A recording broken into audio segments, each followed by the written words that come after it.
ये बताइए, ओवैसी ब्रदर्स आपने देखे होंगे कि हैदराबाद से कई भड़काऊ बयान देते हैं, कभी 15 मिनट की बात करते हैं। अब वो योगी आदित्यनाथ को कह रहे हैं, मिस्टर योगी तैयार हो जाओ, हम यूपी में आ रहे हैं पूरे दन बल के साथ और झंडा गाड़ेंगे इस बार उत्तर प्रदेश।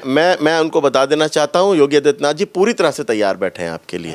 आप आइए पूरी तरह से तैयार हैं, आप बिल्कुल आइए। लेकिन याद रहे, आप आकर के उत्तर प्रदेश में अपनी राजनीति कर सकते हैं, आप आकर के उत्तर प्रदेश में चुनाव लड़ सकते हैं, लेकिन अगर उत्तर प्रदेश को आपने दंगों में झोंकने की, उत्तर प्रदेश में नफरत पैदा करने की, भाई से भाई को लड़ाने की कोशिश की, तो याद रहे ये महाराज योगी आदित्यनाथ जी की सरकार है। योगी आदित्यनाथ जी उत्तर प्रदेश की गद्दी पर विराजमान है, फिर अंजाम के लिए भी तैयार रहे ओवैसी ब्रदर। मतलब 15 मिनट की धमकियां अब उत्तर प्रदेश में नहीं चलेगी अगर वो आएंगे तो यहाँ तो उनके लिए 15 सेकंड बहुत है।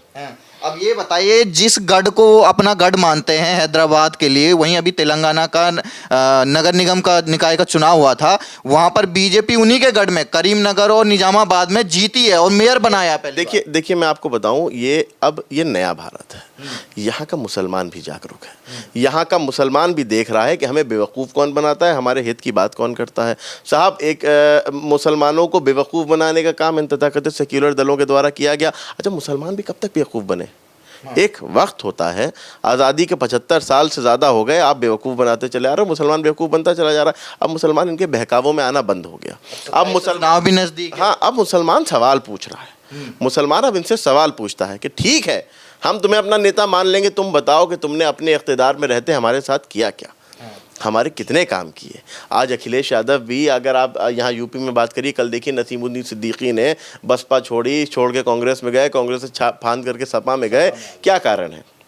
मुसलमानों को किसी तरह से सोचते हैं कि हाँ भाई ठीक है, इनके ज़रिए भी कुछ मुसलमान वोट आ जाएगा, इनके ज़रिए भी कुछ बुझे बल्बों की एक झालर तैयार कर रहे हैं अखिलेश यादव, जिसमें कोई करंट, कोई जो है वो ताकत नहीं है। उन लोगों के आधार पर जो है मुसलमानों वोट को जोड़ने का प्रयास करते हैं। तो हमारा कहना यह है कि मुसलमान अब इनसे सवाल ये पूछ रहा है कि तुमने हमारे लिए किया क्या था, तुमने हमारे काम क्या किए, तुम इख्तिदार में रहे तो हमारे लिए कौन सी योजनाएं ऐसी बना दी कि आज मुसलमान खुश हो जाता। आज वक्फ बिल के नाम पर, CNRC के नाम पर, फलाना के नाम पर, ढमकाना के नाम पर मुसलमानों को भड़काने के लिए, बहकाने के लिए तुम खड़े हो, पूरे इख्तिदार के साथ, पूरी ताकत के साथ खड़े हो। लेकिन उनको सजोने का तुमने काम अपनी सरकारों में रहते किया हो तो बताओ। वक्फ की संपत्तियों पर जितना घोटाला, जितना भ्रष्टाचार, जितनी लूट, जितनी डकैती समाजवादी पार्टी के कार्यकाल में हुई, कहीं नहीं हुई। असदुद्दीन ओवैसी साहब खुद वक्फ की ज़मीनों पर बड़े बड़े मॉल बना करके बैठे। तो इन लोगों को तकलीफ होगी, क्योंकि ये मुसलमानों को भाजपा का डर दिखा के, मुसलमानों को भाजपा का खौफ दिखा करके और उनके वोट को हासिल करके उन्हीं का माल खाने का काम करते हैं। तो ये मुसलमान अब इनसे सवाल पूछने लगा है। यही कारण है कि आप देख लीजिए कि जहाँ कभी तसव्वुर नहीं कर सकते थे, वहाँ भाजपा जीत रही है। अब चलते चलते लास्ट में चुनाव नज़दीक आ रहा है, तमाम नई नई पार्टियां भी उत्तर प्रदेश आ रही हैं। ऐसे ही आम आदमी पार्टी के संजय सिंह कल सुल्तानपुर पहुंचे, वो ये कह रहे हैं कि उत्तर प्रदेश बेरोजगारी का हब बन चुका है और यहाँ पर हिंदू, मुसलमान और दलितों को उत्पीड़न कराया जा रहा है मुसलमानों का। यार, ये सबसे बड़ी बात मेरी समझ में नहीं आती। आरोप हिंदू मुसलमान का भाजपा पे लगाते हैं ना सुबह से शाम, और जितने तथाकथित सेक्युलर हैं इनके भाषण ही हिंदू मुसलमान से शुरू होते हैं। कर तुम रहे हो, नाम हम पे लगा रहे हो।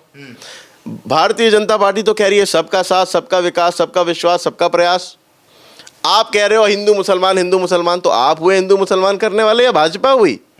मुसलमानों को धोखा देना बंद करें, मुसलमानों को बर्बाद करना बंद करें। आप कह रहे हैं उत्तर प्रदेश बेरोजगारी का हब है, आज उत्तर प्रदेश निवेश का हब है, उत्तर प्रदेश अपॉर्चुनिटीज का हब है, Uttar Pradesh law and order का हब है, सुरक्षा का हब है, विकास का हब है। और इसको ये अधिकार दिलाने का काम अगर किसी ने किया है तो केवल और केवल भारतीय जनता पार्टी की सरकार ने किया है। संजय सिंह की दाल नहीं गलेगी इस उत्तर प्रदेश में? गलेगी नहीं, जल जाएगी भाई साहब। गलना तो छोड़ दीजिए, ये इंतजार में रहेंगे इनकी दाल गले, उनकी तो जल चुकी। दिल्ली में क्या किया आपने? दिल्ली की जनता आपको समझ गई, पंजाब की भी जनता समझ चुकी है। आगे आने वाले चुनाव में हालात देख लीजिएगा इनके। उत्तर प्रदेश में तो इनका कोई स्कोप किसी तरह का है नहीं, क्योंकि उत्तर प्रदेश की जनता ने बेस्ट टाइम देख लिया। 2017 से जो शुरू हुआ वो उत्तर प्रदेश ने देख लिया कि आज सुरक्षित प्रदेश है। जो दंगों का प्रदेश कहा जाता था वो विकास का प्रदेश है, जो गुंडों का प्रदेश कहा जाता था वो निवेश का प्रदेश है।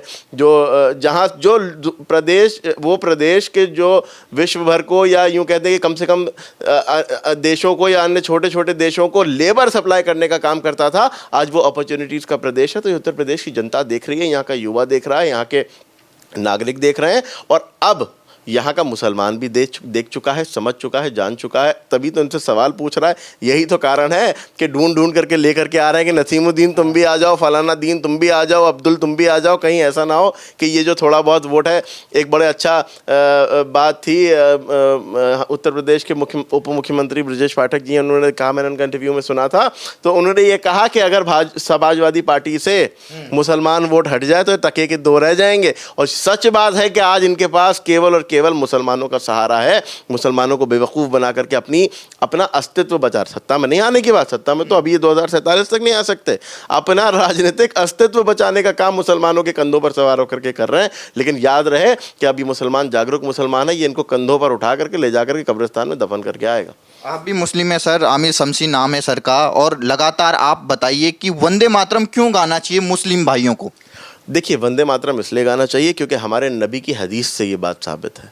अपने वतन से मोहब्बत का हुक्म हमारे नबी ने दिया है। हुज़ूर सरवर कायनात हज़रत मोहम्मद मुस्तफ़ा सल्लल्लाहु अलैहि वसल्लम ने हमारे मुसलमानों को अपने वतन से मोहब्बत का हुक्म दिया है, जिसको कहा जाता है हुब्बुल वतन मिनल ईमान। अपने वतन से मोहब्बत, जिसका ईमान मुकम्मल होगा उसको अपने वतन से मोहब्बत होगी।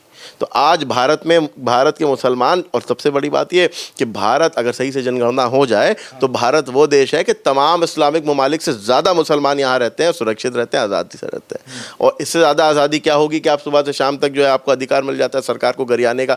दे के देखो सऊदी अरब में जाकर के सरकार को गाली, दे के देखो इंडोनेशिया में सरकार को गाली, दे के देखो जाकर के अन्य देशों में जो है वो सरकार को गाली, पता चल जाएगा। लेकिन ये भारत है, ये जो है वो लोकतंत्र का, संविधान से चलने वाला देश है। यहाँ आपको हर चीज़ की आज़ादी है, और यही कारण है कि यहाँ ये वो इकलौता मुल्क है पूरे विश्व में, बहुत जिम्मेदारी से बात बता, पूरे विश्व में भारत इकलौता ऐसा मुल्क है, पाकिस्तान भी नहीं है, भारत इकलौता ऐसा मुल्क है जहाँ मुसलमानों के 72 फ़िरक़े रहते हैं और पूरी आज़ादी से, पूरी शान से रहते हैं। कोई भी नहीं कह सकता कि किसी के साथ कोई नाइंसाफ़ी या पाकिस्तान अफगानिस्तान में शिया और मुस्लिम एक साथ नहीं रह पा रहे हैं। आप देखिए पाकिस्तान में शियों की क्या हालत है। और सबसे बड़ी बात तो ये कि आज CA NRC के टाइम पर आपने सुना होगा, हमारे देश के अंदर बैठे हुए तथाकथित सेक्युलर, जिनको जो अपने आप को लिबरल कहने का दावा करते हैं, उनके लिए एक बड़ा अच्छा वर्ड होता है जो कैमरे पे नहीं कहा जा सकता, वो लोग जो है आ करके किस तरह से छाती पीट रहे थे कि पाकिस्तान और अफगानिस्तान से हिंदुओं को आप क्यों बुलाना चाहते हैं, क्या करना चाहते हैं। आप जाकर के देखो कि जब वहाँ पर रह रहे शिया सुरक्षित नहीं है तो हिंदुओं का हाल क्या हुआ होगा, वहाँ हिंदुओं की स्थिति क्या रही होगी जहाँ पर खुद वहाँ पर मुसलमान सुरक्षित नहीं है। तो ऐसी स्थिति को देखते हुए भारत के मुसलमानों को इस बात का गर्व है कि वो भारत में रहते हैं, और वो माँ भारती को प्रणाम सलाम करते रहेंगे। इन मुल्ले मौलवियों के कहने से कुछ नहीं होता।